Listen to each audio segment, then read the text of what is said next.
Habang namamahinga kami ng family ko sa park ng Ligaw, ay may nakita kaming isang matandang nakaupo, may tungkod at nanglilimos.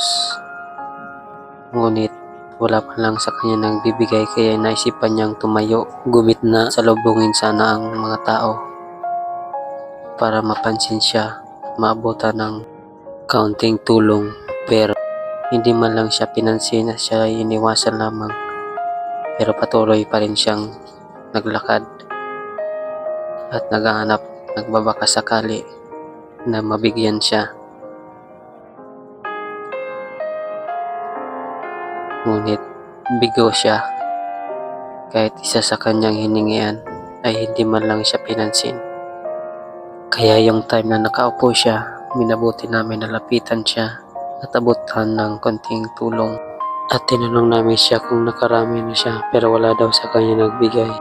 Ngunit hindi siya nakakapagsalita ng maayos dahil siya pala ay na-stroke at na-paralyze ang kanyang kalahating katawan, kanyang paa at kamay. Hindi niya magalaw ng maayos. Tinanong ko rin kung matagal na yang nararamdaman niya. Sabi niya ay noong 1 taon pa. Kitang-kita rin namin na payat ang kanyang kalahating katawan, kanyang paa at kamay. Siyang nagpapatunay na totoo ang kanyang nararamdaman. Pero kahit ganito ang kanyang kalagayan, ay patuloy pa rin siya sa kanyang buhay. Kahit papano, hindi rin daw siya maging pabigat sa kanyang pamilya. Marami pa sana akong katanungan sa kanya, kaso hindi nga siya makapagsalita ng maayos. Tinanong ko na lang kung kumain na siya. Kumain na rin daw siya. Ito ang isa sa dapat nating tulungan, ang mga taong may mga karamdaman.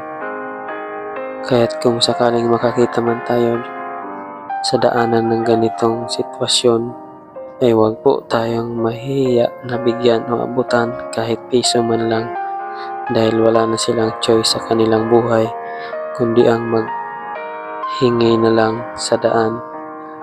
Ito na lang yung tanging hanap buhay nila. At kung sakali, pwede naman sila magtinda-tinda ng kung ano-ano, ngunit wala naman silang pampuhunan, kaya wala talaga silang choice kundi ang maghingi na lang talaga sa daan. Mabuhay kahit papano. Sana mabalikan ka din ulit namin, tatay, at malaman pa ang buod o likod ng kwento ng iyong pamilya. At sana marami pa sa iyo ang tumulong